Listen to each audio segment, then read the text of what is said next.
balls on your head. I have balls Your on my head. silver balls. So, and as we like to say, vaginas are strong, balls are weak. Yeah, so happy New Year, everyone. That's Happy New actually Year. that's our message here for the Lipstick League, where sports and pop culture come to play as we head into 2021. I can't believe this year is finally over. There are two, there was actually some good stuff that happened in 2020, believe it or not, for me anyway. But the two biggest things is first the fact that Taylor Swift dropped surprise albums. And as you can Oh, see, did she? uh, I'm yeah, sorry. I'm sorry, what? What? Just Swifty 1 and 2 here. If you're watching on YouTube, Nat and I are matching. What? Wait. Well, what did I do? What is it when you like come back to church, like born again? I'm a born again Swiftie. You are born because I'm you a born, left the I, church and now you came back. I excommunicated myself because I was so out on her, but I'm back. Folklore got me back. Happy as a clam. So yeah, Nicole and I both have on our folklore Eagle Swift. Wow. Ah! Can't even tell you how many Freudian slips I have that Eagles is what comes out of my mouth. It's ingrained. It's It's ingrained. yeah. So Taylor Swift, not Eagles, not Eagles Swift. Oh my lord, yeah, Taylor Oh, Swift. These. hilarious. But yeah, so we have matching. And my favorite song on, and this is not a Taylor Swift podcast, don't worry, but I love Invisible String so much. Yeah.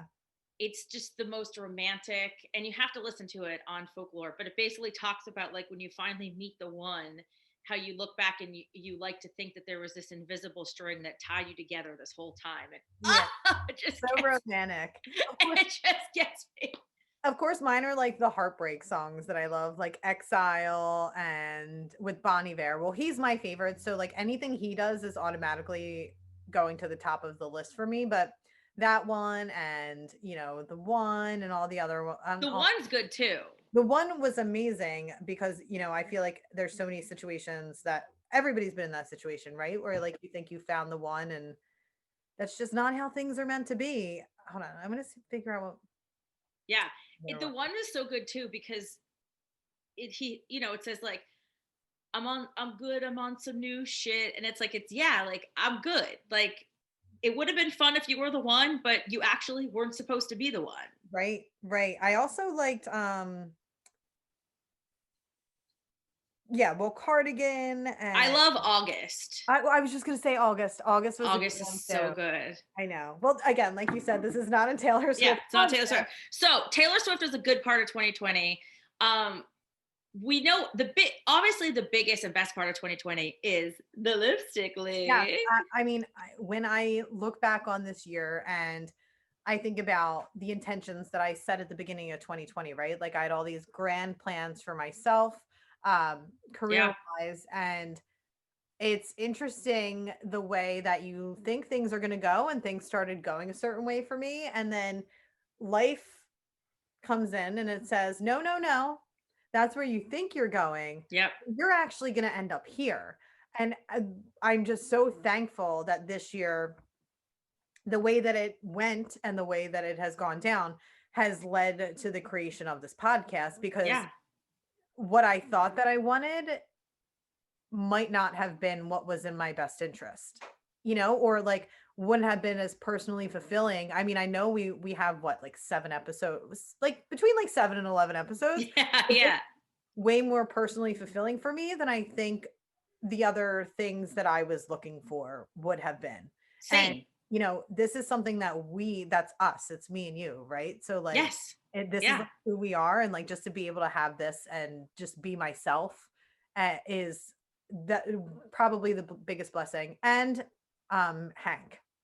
Hank's been a big Yes. part of 2020. Shout out Yes. to Hank. Hank the Hallmark man. Hank the Is Hallmark man.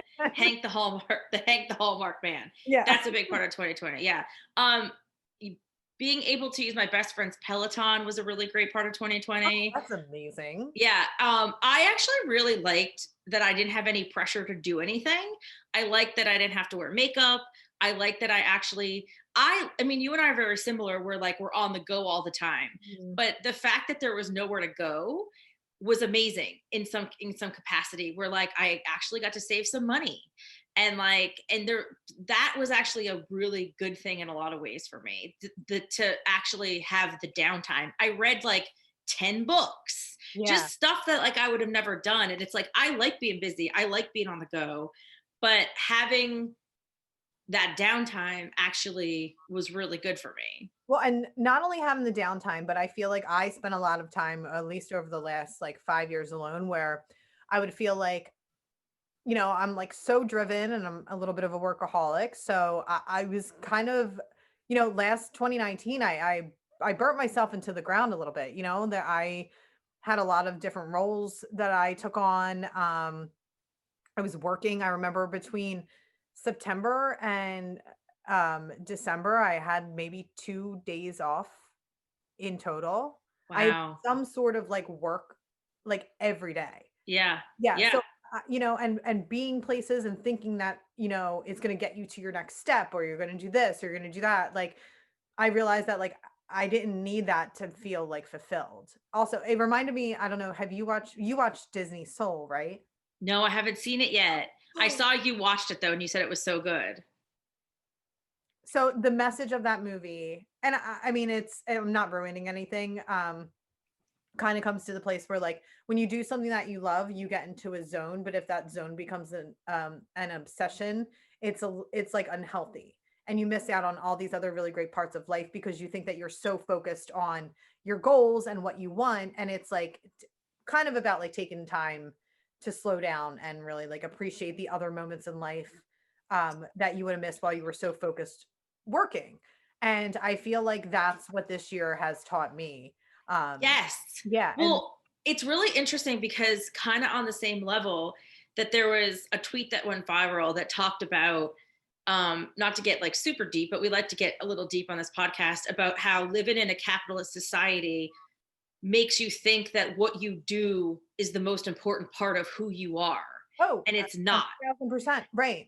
Right? Like how you are as a friend or a coworker or a sister or a mother or a father or a brother or a boss, like who Yeah, you are as a human yeah. is really, is what you put out in the world. It's not what you do or how much money you make, but we've been conditioned for so long to think that way. Well, And I'm that like we have to achieve these certain goals and have to do this, or like we're not worth anything. well, And I, what's funny, in the early pandemic, I saw this one woman who's like a sports reporter put out this tweet, and she said, "My identity is shaped around my job." yeah, Then my yeah, identity is shaped around my job, and I'm really struggling right now because her job was taken away. She was a yeah. sideline reporter. I can't remember what she was. And I read it and I thought, "Oh my god. Yeah, like I shaped a lot of who I am around my work." And I don't regret it, but I realized this year like that's not all that it's chalked up to be, and that is what has actually opened up the space for me to, allow myself to find the podcast, because I don't Yeah. think I had the space to really think about like what I wanted in my future. This would have never come to fruition. Yeah, and it's interesting for me because in 2018, when I lost my job with iHeart, and I knew it was time, right? The station flip formats, and I knew for a while that it was time to do something else. I just didn't know what that was. So God or the universe, whatever you believe in, gave me a swift kick in the ass, you know? But I really, I mean, my identity was tied to being there and being Nick the Web Chick, and that whole thing. And Yeah. I started to suffer from severe panic attacks, and I didn't know why I was having that. And I started to see my therapist, and she was like, it's a very traumatic experience to lose your job like that. And then like in 2019, it was just like, finding my footing at XTU, and it was amazing, but I was still dealing with really bad anxiety and working through all that. And so 2020 kind of gave me, it was like, okay, just like chill. For it was obviously scary in a lot of ways. We had to take a pay cut, and like the industry is really scary. A lot of people lost their jobs, which obviously like brought all those horrible memories back. But like, if it was a normal year of like a million concerts and a million artists coming through, all fun stuff, but I probably the same thing wouldn't have had the mental space to connect with you and be able to do this, you Yeah. know? Yeah, it's like everything needed to be taken away for me to like find out like really like what I need, like what I needed. And I know this year was so hard for so many, and it's been hard for me. Like Yeah. think you and I and along with the rest of the country went through the emotions of first the pandemic, and then the George Floyd and the civil Yeah. unrest and being in Philadelphia for a lot of it, For a lot of, I mean, for all of it, so much. for Yeah. all of it. Like this was, a big city where a lot of things happen. So like trying to mentally cope with all the events of 2020 was difficult, but at the same time, it really I think to myself, I'm like, it sat me down, Yeah. and Literally. I'm thankful that 2020 was like, you need to just sit down Yeah. and think. Like you need to just sit down and think. So And learn too. I feel yeah. in a lot of ways, I felt embarrassed that I didn't know a lot of stuff when you were talking about the racial injustice or even everything that was going on with the election and politics. I learned so much. Mhm. And part of me felt guilty that it took this time to learn. But I was like, you know what? Like, I'm learning it and I'm going to try to pay it forward with my knowledge. And that was a positive too for me, is that like I felt like I really had my eyes open. I've always been very aware. I've always been aware of racial inequality and social justice, but like I just felt like I really learned a lot more this year and Well, just listened a lot more. a lot of people did, and I think again, without all the distractions, without sports and concerts and live and music and the 9 to 5 and the commute, like without all of those distractions being taken away, like I think as a whole, like our society definitely leveled up Yeah. because so many people, even when we would have those discussions on the Mike Missinelli show during those weeks where there were no sports and we were dealing with those really heavy topics, we I would have mean, literally no sports when you think about it. It's just no crazy. no sports at all. I mean, Yeah. the Field of 64, like, fruit, the one Yeah. was like, "Name your top 64 fruit." Um, I was listening. yeah. I think I forget what one. I feel like it might have been For the me, it's definitely watermelon. yeah, watermelon's good. I feel like that made, like, the top 10. Yeah. But, when Phew. we had those difficult conversations, we would have callers who would call in and say, "Thank you for having this conversation," because, people don't know what they don't know, and if I think like we're gonna come out of this as a society better once this is all over. But I mean, who knows when that's gonna be? But like the year Yeah. itself is now behind us. So it's like time to focus on rebuilding um and just enjoying the new life that's ahead of us. So I feel like it put me on a path for like a new life that I would have never otherwise found. Yeah. All right. So let's do some resolutions. So Yes. personal, career, and a sports resolution. Or like maybe I should say what you would like to your sports wish for 2021. Okay. So my personal New Year's resolution is I'm really trying to be more organized. Okay. I do it every year. Do you Um do a vision board? I I have before. I need to do one for this year. Okay. I've written things down to like try and manifest, and some of that has actually, I told you, like this podcast was like a is like an expanded version of an idea that I had before that had Yeah. come into existence. So it Wait, think of worked. that for a second. I got to show you my vision board. Hold on. Okay. I Oh, got did to go you get it. want? Well, not for this year, but for it was for 2020. Oh, Hold wait, on. let me Hold see. on. Okay.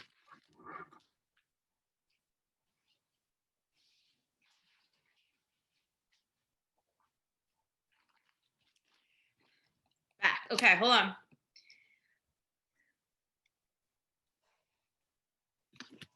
So let me preface this by saying that it's a vision board, but I never put it on a board. I kept it in a Ziploc bag. Okay, that's And fine. so what I would do is I'd put it in a Ziploc bag and I left it on the edge of like my little table in my house. And like every so often I would like shake it up because Oprah said that you're supposed to meet the vibration of the manifestation. So like she was explaining, if you want money, you can't want it so bad that that's all you focus on.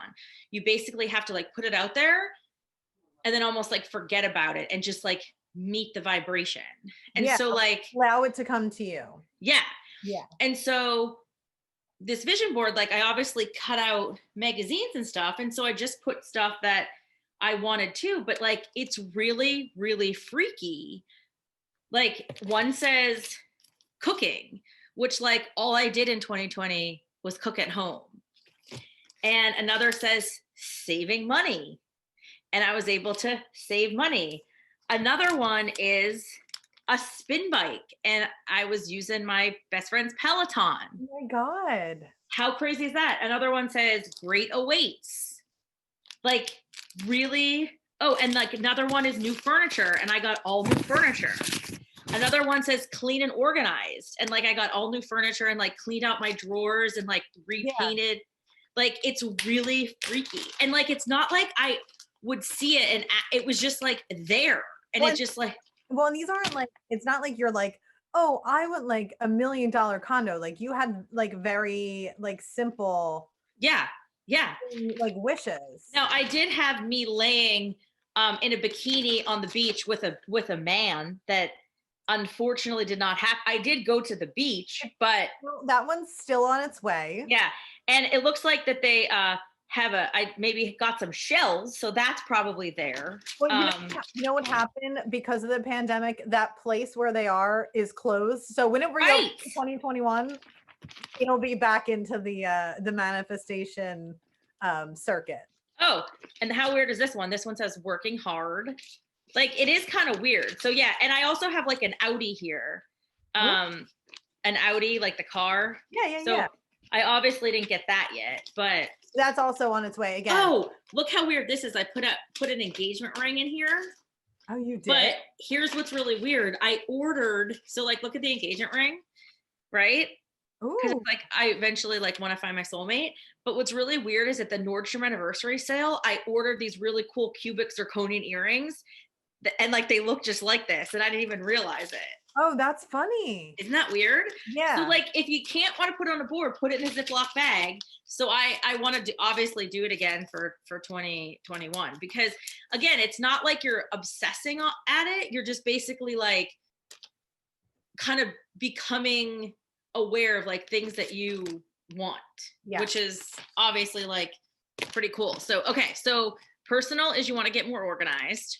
Yeah. I mean, I really try.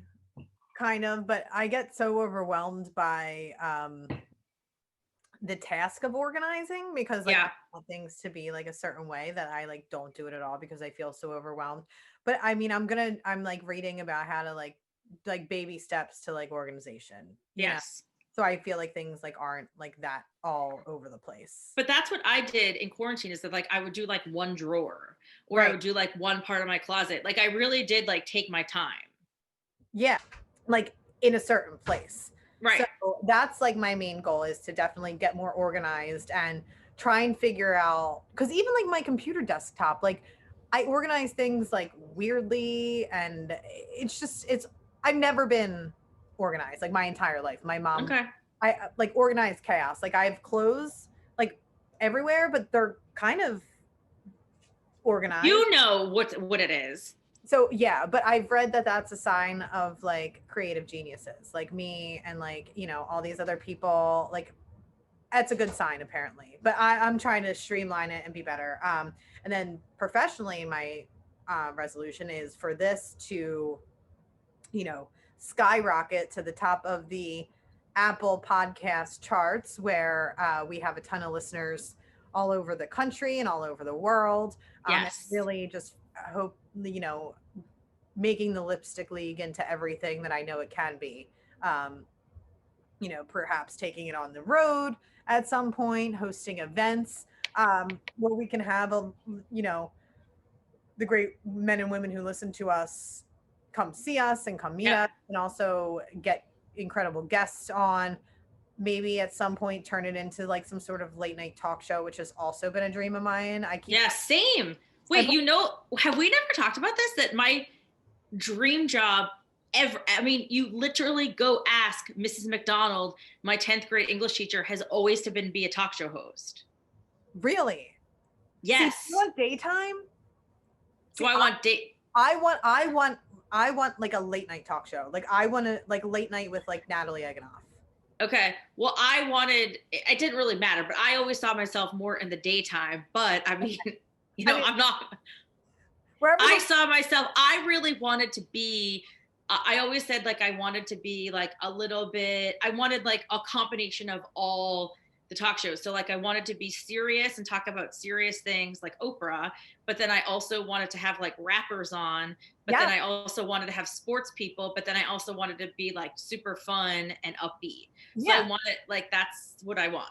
Well, I mean, the Lipstick League will take whatever time slot it's given on Correct. given networks, whether that's at this point Netflix, Amazon Yeah. Prime, Hulu, Yes. Fubo, FX, Fubo. Bravo. Yeah. I'm you're doing network, I'm doing all the streaming platforms, but look, again, look, 2021, we're here for you. We are here. Yeah. So that's my professional one, and then my sports one. Um, what I really want, I know, and this is not. I really want to see some good baseball. I want to see some good Phillies baseball. I Okay. want- I actually just dream about sitting in the ballpark and watching a baseball game in like 70-degree weather and Eating a hot dog. Ma. having a hot dog and having like a Bud Light Lime and then having the vanilla and chocolate twist in a little Phillies plastic cone with some Yes. rainbow jimmies. So like that's my sports resolution for this year's. Got it. So what are all yours? So personally, I want to stay on like my health and wellness kick. So I lost 25 pounds so far. Amazing. And I don't ever want to be that girl, especially because like weight has been such a thing my whole life. And I was on The Biggest Loser and everybody's always been following my weight loss journey. I don't want to be that girl who says people need to lose weight. Because in fact, like, I don't think that that necessarily is the case for a lot of people. And I go to this amazing, amazing, amazing doctor. She's part of the Women's Integrative Center, Jefferson. And I had an appointment with her last week and we were talking about how I lost weight. And I've been going to her for like 6 years. And the first time I met her, she said, everything is genetics and people in this country are obsessed with weight where they should be obsessed with health. Mm-hmm. And so she's always been like, the BMI is bullshit. Like you should just focus on being healthy. And so she said to me this week, she was like, or it was last week, before the week of Christmas, she was like, I don't want to say that your weight is a struggle. She's like, but you've been giving this as a way to help. And she literally said this to me. I started to tear up. She said, this is what you've been given so you could help, especially other women, show that you can have an amazing life and that it's not about being a size 4. Mm-hmm. That like every woman is beautiful. You come in all different shapes and sizes. That she always says, like, I could have 10 women and feed them the same thing every day for a month and everybody's going to have different results. Yeah. And so for me, like especially during quarantine, like I was having eaten too many treats, too many Ben and Jerry's. So I needed to kind of reset and I feel better. And working out for me has always been kind of like a chore. I'm fortunate in a way that I am a naturally happy person. So like, I don't get endorphins from working out. I just always have endorphins, which is like amazing and annoying at the same time. Is that right. Like, I'm always like happy. But that means that working out, I don't get that high that people get. I've never gotten a workout high either, ever. Right. Ever. So it's more for me about like working out, even if it's going on a long walk or like doing a yoga or doing a Peloton class, something that makes me, because, and I've talked about this with my doctor too, about like The Biggest Loser kind of gave me PTSD for exercise because it was so hellish. Yeah. That I associated exercise with being miserable and just feeling awful all the time. And so I'm kind of like retraining my brain to enjoy movement and just get to a place that I feel comfortable, that's not, because my doctor was also saying about how anorexia in this country skyrocketed when Twiggy became a supermodel. Oh yeah. Because everybody in this country then all thought that everybody had to be, legs up to your eyes and stuff. So it's a process. And I think that it's amazing that we're living in a time that we are focusing on everybody is beautiful, every body is beautiful, and everybody is beautiful. But But for me, like kind of staying on a health journey and like not beating myself up about just working on that. You know what I mean? So, and I do really need to like put myself out there more in regards to dating. Like I have gotten way too comfortable not dating because I got really sick of the bullshit, right? Like, is he gonna call me? Is he gonna text me? Like, does he like me? Does he not like me? And like, I think it got to the point where it's like I just need to take the power back and be like, if he doesn't like me, who cares? But like, I Yeah. need to like force myself to like Stella needs to get her groove back. You know Well, what I mean? well, that and so it's funny. So this year, especially, a lot of the time spent alone, like in quarantine, made me think about what I wanted in relationships. And really, again, it opened up the space for me to find somebody who I didn't really have to question because they weren't giving me those questions of, are they going to text me back, or are they this, or are they that, like it it allowed me to really like feel and experience what it was like to have like what I deserved, like Yes, yes. I deserved, like every woman does, you deserve to get that text back, and you deserve to have like your questions answered, and you deserve somebody who's just going to show up at like the very Just end of the day, just show up and not play games. And now that I know that, like, it it's so rewarding. And I just, if this year didn't happen, I don't think I would have put myself in a space for that, because I was like you, and I was like, I don't feel like dealing with that, because I didn't want to deal with X, Y, and Z, you know what I yeah. mean? But once I was like, you know what, I'm going to allow myself to find somebody who is emotionally available, because I spent a lot of years choosing emotionally unavailable men, I Same. because I myself was emotionally available, and I made a lot of excuses for the men that I would date, because I was like, well, it doesn't matter anyway, because I'm focused on my work or this or that or whatever. When it was Yeah. in reality, I was like, no, like this is my shit too. So I feel like I also like owned my shit this year, stopped making excuses for myself as to why I wasn't finding anybody or meeting anybody, and like really like allowing myself to give people who want to be given a chance. Which is You know? great. Yeah. And I think for me too, and I've talked about this, I think on the Biggest Loser bonus episode, if you haven't listened to that yet. So like I always say the two things that never came easy to me are boys and my weight, right? Those were always a struggle that I've had. Like it's been, if you're watching on YouTube, this is 2 weeks of me not washing my hair, and my hair is amazing, right? I know. But like there's a lot of things that people always comment on my hair. Your hair this, your hair that, which is amazing compliment. And it's like, yeah, it's genetics. My hair comes very natural to me. The two things I've always struggled with is that. So like I've never been the hot girl in the bar that every guy wants, right? I've always been, and I'm not gonna not downplay, like I know that I'm beautiful, and I think it's important for everybody to recognize that they're beautiful inside and outside. So like it's the rejection that like is always, and I also know myself really well that I don't like to do things that I'm not good at. So like I don't like to date because it's not fun for me, because I've never been really good at it. So I'm just like, I'm cool. But on the flip side, I also don't need anybody. I have amazing, I mean, like Yeah. beyond amazing friends, beyond amazing family. I love my job. So it's like, I want somebody that complements my life, that enhances my life, that makes my life better, and not causes drama, because I don't want that. Yes. So that Yeah. was a very long winded way to say that, like, Stella needs to get her groove back a little bit and keep on my kind of wellness, exercise, kind of health space.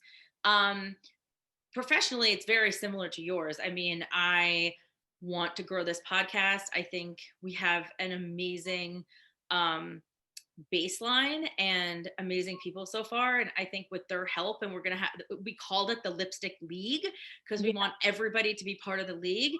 Um, and I just think that we have so much potential, and I feel very blessed to have this space. And I also want to have JJ Reddick on the podcast. Oh, that's like JJ Reddick. Oh wait, who's my dream guest is Tina Fey. I'm just I gonna put mean, that out there as well. Yeah, Tina Fey is my dream guest. Oh, also, I feel like our listeners should know that we have giveaways coming up. Ooh, that's right. Free stuff. Yeah. So like, Free. we're going to really get the ball rolling here. We're kind of a little bit off the ground now with the podcast. We're going to get the ball rolling here. You're going to see a lot more giveaways, stuff on social, working with some really cool people in the city of Philadelphia also that are aligned with some really cool initiatives in Philly, just like, the topics we talked about from last year, like pandemic relief, social justice, a lot of different areas. And there's going to be prizes for people that don't live here too. Oh yeah. So if you don't live in Philly, so don't think it's just Philly stuff. Oh no, but these giveaways are for everybody, and some of the giveaways are like do-gooder giveaways. Yes, which we love. Yeah, they're going to benefit lots of different causes here in the city of Philadelphia. So, which is awesome. Yeah, really excited about that, and it's going to be really cool prizes. Yes, we're gonna ice you up, hint, hint. Yeah. Okay, and so my sports resolution is, and I don't know why I feel this way, and I just do, but like I want Carson Wentz to be MVP. Ideally in Philly, but like I'm gonna just say it, like I would not hate it if he went somewhere else. And I don't know if you saw what just came out today, but Philip Rivers basically said, without saying it, that he's gonna retire. And I need to go tend to the 15 children at home.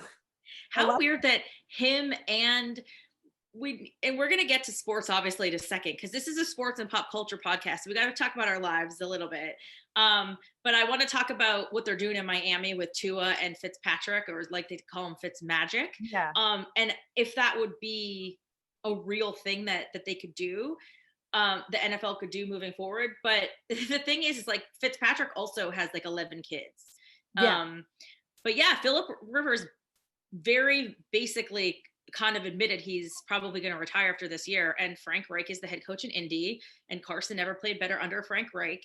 And I just think it would be heartbreaking, obviously, if he went to Indianapolis and was MVP, but would also like the crap that Howie and Doug and the whole organization has done over the last 2 years with Carson. Like I would have so much joy seeing him just like ball out, even if it was for another team. I know it would be a really tough pill to swallow, but actually that's why I didn't make my wish about the Eagles, because I'm so pissed off at them, and I'm so over the organization right now that I'm also like very drained by them, which is probably why I said Eagles Swift. Like so much of my mind is consumed by the Philadelphia Eagles, and especially like during football season, and I'm so mad that they messed this up so badly. And as an Eagles fan, clearly I want the team to succeed, but like I get what you're saying, and I wouldn't be mad if that's what happens, because what's he going to do? There is a part of me that thinks he's going to be here. I do think he's going to stay. Yeah. Well, I think they're going to make it difficult for him. Well, it is. I mean, they'd have to literally eat $34 million. I mean, now if you're a multi-billionaire, maybe you do say I'm just going to eat it, but I have a hard time believing that they're just going to give up $34 million. I mean, I don't think Jeffrey Lurie's pissed, right? So he knows that things are wrong. And I think we're going to see a lot of things happen over the next week or so that are going to be very telling as to when, what the future of the Eagles organization has. But yeah, no, Carson deserves to be on a team where they let him be the starter, and it's not this weird power struggle with management and coaches and draft picks. Like again, the issues are just so deep. But yeah, no, I fully, that's a good one. And so the Eagles officially are out of the playoffs. Yeah. And the one interesting thing that came out of the last game was the fact that Jalen Hurts really did struggle. So I think it was proof that it wasn't just Carson. Yeah. There are so many more. And I think people needed to see that. I think they needed to actually see that, like, yes, Carson obviously wasn't playing good, but it's so much bigger than just the quarterback play. I said, earlier in the week, I said I was happy that it kind of ended. Well, it didn't end, they're playing Washington, but I'm kind of happy that it ended the way that it did, because I wanted the fan base to see that like there were people who thought that the quarterback situation was like what was going to fix everything. But Right. once you strip that away and you see like, oh yeah, the offensive line still stinks. There's nobody to throw the ball to. The play calling's still all messed up. You know what I mean? Like I didn't want Doug Peterson or Howie Roseman to get out of this situation with Right. To use Carson as the scapegoat. Yeah. Which the Phillies, they've done that in the past. I mean, they did it with Gabe Kapler was the fall guy for the Phillies. Yep. Whole season. I don't think he would have worked out here anyway. But then, one season later, Matt Klentak's going, or he's promoted. You know what I mean? Like, it's kind of indicative of the culture of the organization when they start, like, they try to blame it on somebody else, and then the rest of it unravels because you see, like, oh yeah, it's not just this one simple fix all thing that we need to do. Like, there's layers to this. So I was glad it ended the way that it did, and that the Eagles have been exposed. They were yes, that's the perfect word. They were exposed. Yeah, I'm like, they're this like evil. I picture like I don't even know. Yeah. Another part that I just mentioned earlier that I think is really interesting is the whole Tua Fitzpatrick situation in Miami. And so obviously Tua was drafted this year and he was the rookie, and Fitzpatrick is like Josh McCown, who's kind of this career backup journeyman. And Fitzpatrick started the season playing, and then they decided to put Tua in, which was really smart, and people were like cool with it because they were like, he has to learn. But then Miami kept winning, and they were like, oh, we actually might get in the playoffs. And so what they've been doing in Miami is like Tua has been starting the game, and then they've been putting Fitzpatrick in as like the closer, and it's been working. And I just think it's so interesting of like, wow, they do this in baseball all the time, right? Or they do it in basketball, where you have the guy on the team who's like the guy that could make the shot and close the game. That's who the play is designed around, right?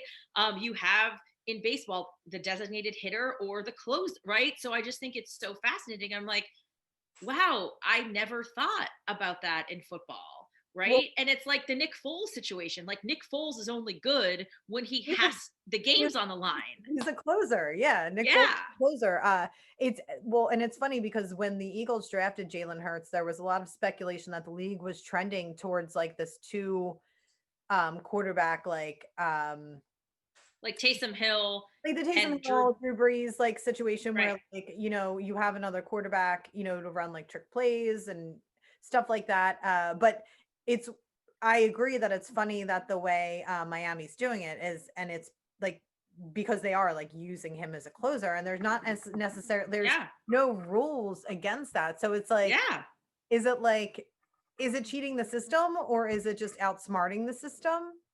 Well, their head coach, worked for the Patriots, and he's under the Belichick tree, which I think is really interesting. And the fact that like Miami's doing really well, I just thought it was very interesting. Now, it obviously is different because it's not like Fitzpatrick has ever been a actual franchise quarterback. Like he's been this backup. He's in his late 30s. So it works in the sense of like it's a mentor and a mentee. The fact that like Tua is literally a rookie. So it's a little bit different, obviously, than Carson and Jalen. But it's working, and I think it's awesome because I love a trick play. So like the fact that they're doing this and it works, I just think it's awesome. And what do they say? Like the NFL essentially is about finding ways to win games, and that's the beauty of football, and especially American football, is because like you can strategize within the game to figure out how to outsmart your opponent. I mean, I look at it, it's almost like a chess match, right?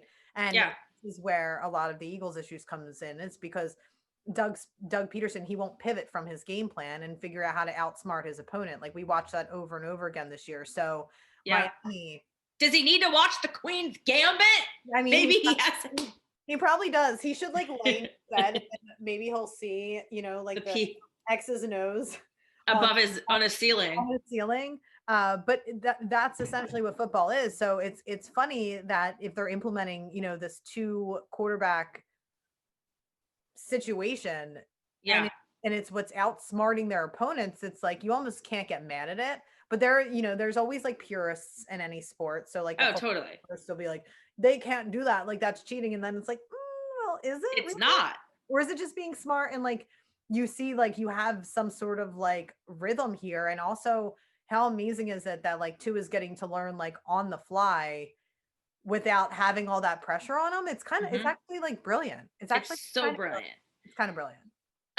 Also, want to mention, like, just give two mega shout outs. Obviously, Alvin Kamara, what he did, scoring the 6 rushing touchdowns. He broke a record or tied a record in the NFL, was incredible. And especially because you could tell Drew Brees isn't back at 100%. I mean, he broke like 11 ribs or something like that. And he's like, I'll be back. I'm coming. They're like, sit down, old man.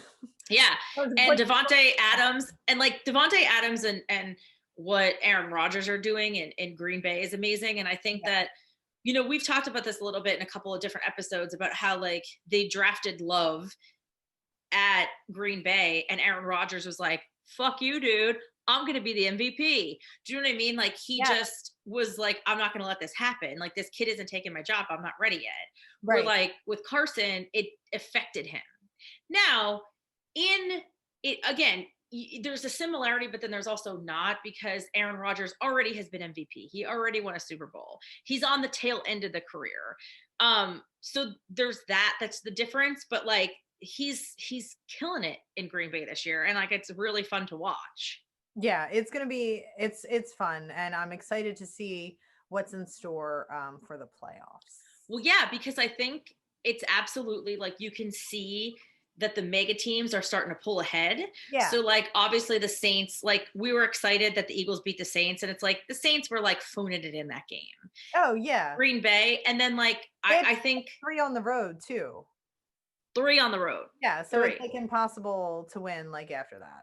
And another crazy thing is how the Patriots are officially out of the playoffs. It's the first time since 2007 that they did not make the playoffs. Because the big conversation in all of sports has always been, is Belichick without Brady, and is Brady without Belichick? And for 20 years,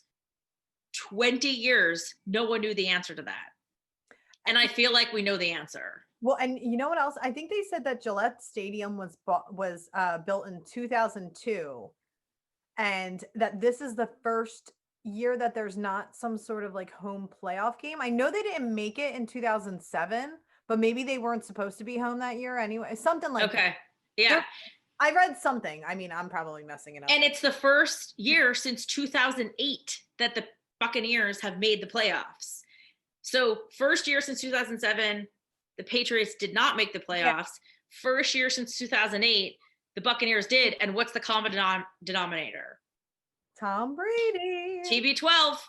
So it'll be interesting to see what happens. I like to see these massive, like these teams that like are the shit, like starting to pull ahead of the, it's like when you're watching the marathon, right? The Olympic marathon.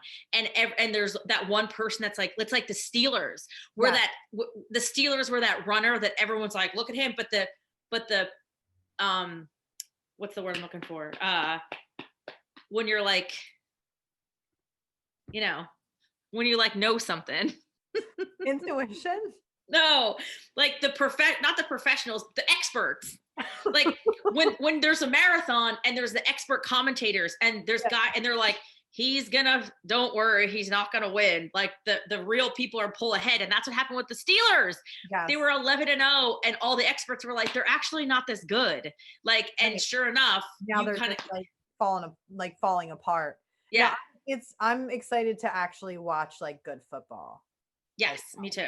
Like watch like exciting teams with, good football and decent play calling and drama, and, know that it's actually for something. So I'm excited about the football. And obviously we're really excited because the NBA is back in full swing. Yes. And we're going to do a separate, we'll talk more about the NBA obviously coming up, but I think it's important to mention that like Joel Embiid looks different. Like he looks hungry. he actually does look hungry because he lost weight. Awesome. He's like, I want some Shake Shack. He's like, where's my Chick-fil-A, please? Please give me the Popeyes back. Because all the rookies have to, they're always carrying Popeyes or Chick-fil-A. So shout out to him, because like I've been saying this, you've been saying this, like we needed Joel to look different. Like we needed him, that when he came back from a season, to look different, and he finally does. Like and the team is not the team unless Joel's on the court. Right. And it's going to be interesting. So now, they have like a new set of guys around them. You have people like Danny Green, Dwight Howard, who are on the Sixers now. Danny Green came out this week, talked about how he needs, how Ben Simmons is developing. He used some really interesting verbiage. Very interesting verbiage when he was talking about Ben's performance. Ben's still not shooting the ball. So, we're entering into another season. People are really frustrated. Doc Rivers said today, he's not worried that he's not shooting the ball. But again, it's going to come down to, you have somebody like Joel Embiid, and like this is where I feel like it's going to be a split for the Sixers, right? So like you have a game last night, Joel Embiid, 29 points, 16 rebounds. Basically him and Tobias Harris came out, carried the team through like the end of the finally Tobias earned his money. He had a great game last night, but by the end of this season, we should really be able to tell like who's going to be the superstar of this team, because it's Ben and Joe, right? But if Joe starts to take off, and like you're saying, he already looks leaps and bounds better than he did last season, especially in the bubble. I mean, I don't even like to count the bubble, just because I feel. But also now we know with the bubble that his girlfriend was pregnant and that she was all alone.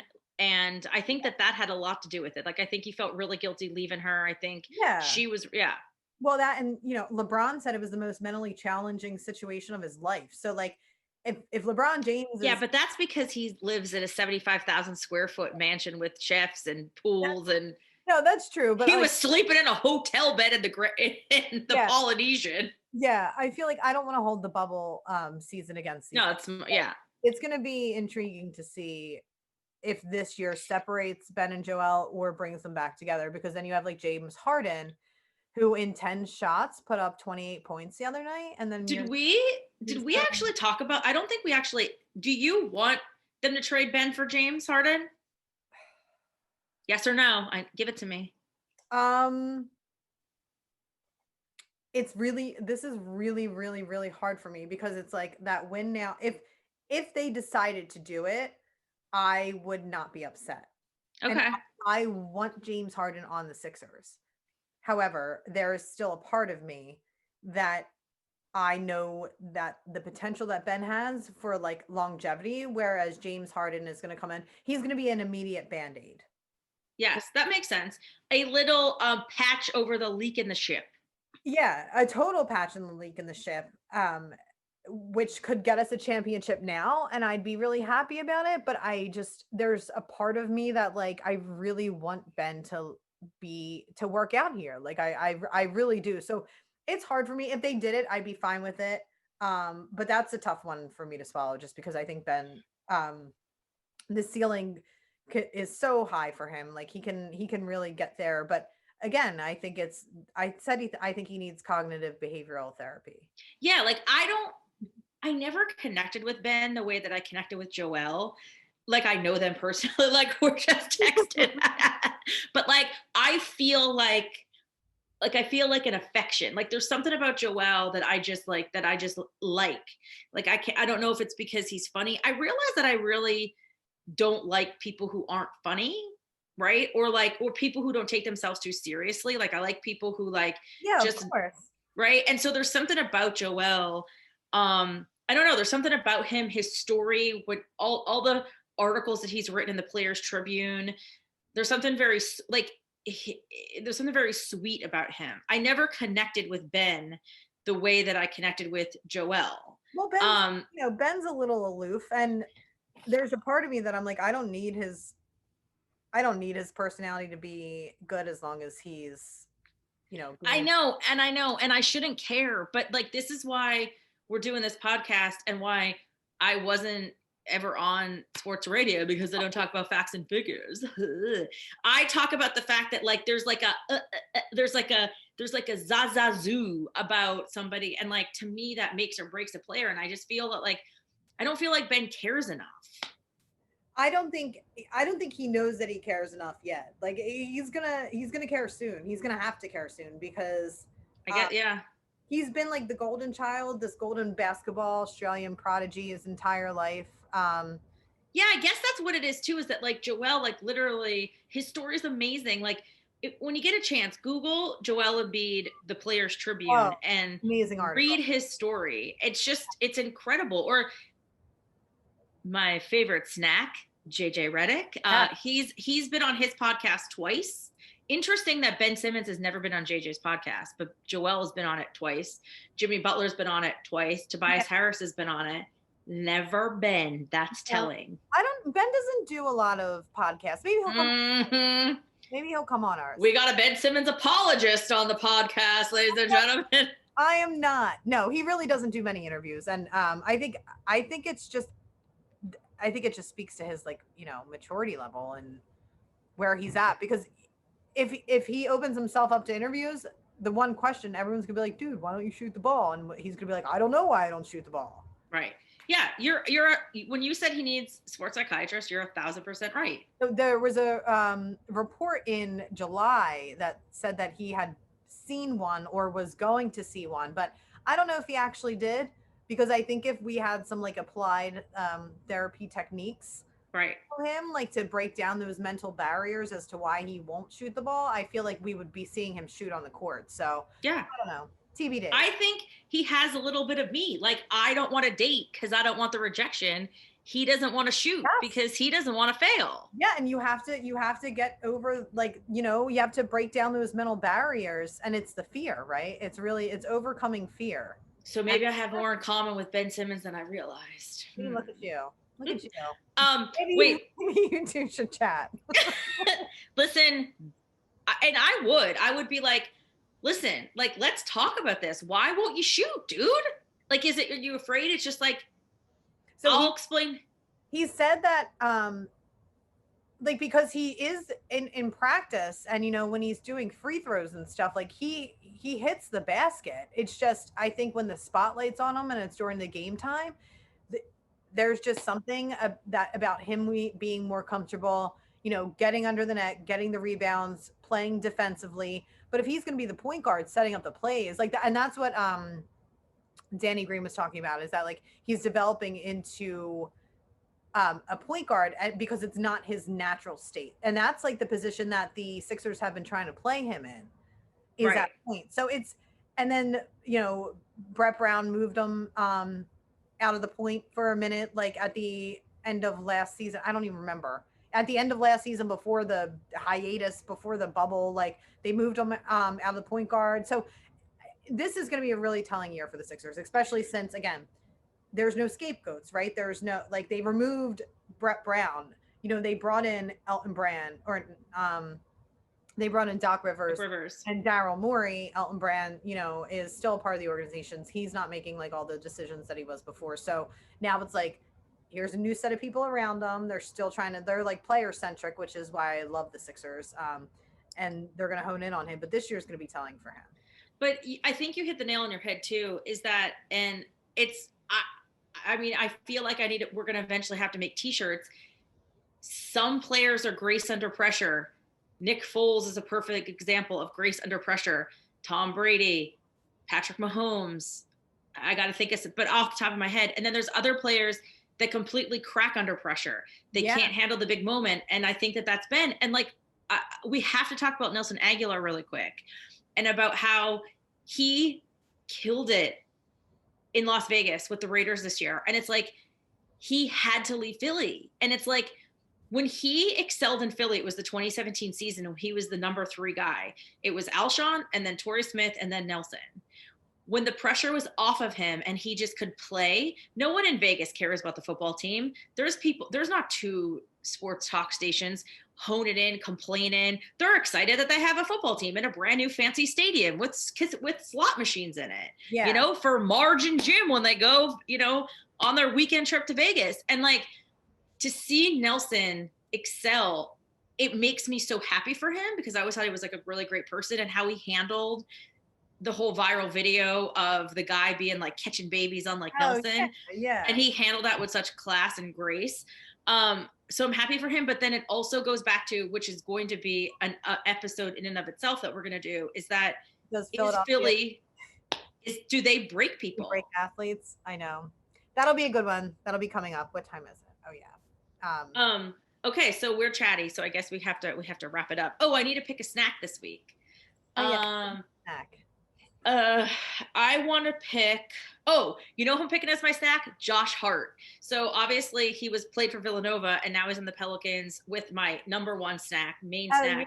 Oh, and his proposal, right? Oh my God, he proposed to his girlfriend. They've been together since high school. Yeah. But you have to go on Instagram, because the comments about the proposal, because he has these tight pants on, and like and they have all these comments about his butt and how he's been doing. It is, the comments on the internet make the internet. Oh my God. So Josh Hart was so sweet with this proposal, and the comments are funny, and he was laughing at the comments, and I love somebody who can laugh at themselves. Yeah. So shout out to Josh Hart. Check that out. Obviously love him for Villanova. And he's on my second favorite team now, the Pelicans. Wow, that's good. Yes.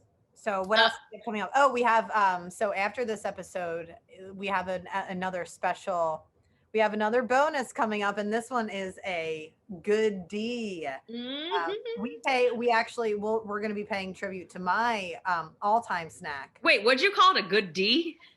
We have a good D. A goodie. Oh, a goodie. I think you said good D. I go, okay, I'll get some good D. Okay. That's just me being tired and super Philadelphian, and then when my accent comes out and Sunday, like so many syllables. Sunday. People are making, because I said something on the air last week. I said Mayan, but Mayan. Yeah, instead of Mayan. Really quick, like a pop culture moment of this week. How about the monk that looked like the guy from Northeast Philly that went viral? Please, if you haven't looked that up, please, for the love of God, Google that. We should do another bonus episode just on that meme, because I saw it, and that was growing up in Northeast Philly. It was the funniest thing I've seen on the internet this year, because it's such a specific look, and the fact that like so many people recognized it, and everybody from Northeast Philly like knows somebody who that. Or you've seen that guy. Like the meme was so please Google it. Oh God, so good. So good. So and then we have the special episode coming up about my snack, Bradley Cooper. We're gonna pay homage on his day of birth, which is January 5th. So again, we're just gonna keep it rolling here on the Lipstick League. And you get a little extra bonus because it's his birthday. We talk about Bradley Cooper, but then there's also an interview in the podcast that I did with Bradley. Yeah, from when you had like your little friendship with him. Oh God, I really hope that wasn't my prime. You know, I worry about that sometimes. Like I need my prime to still be happening.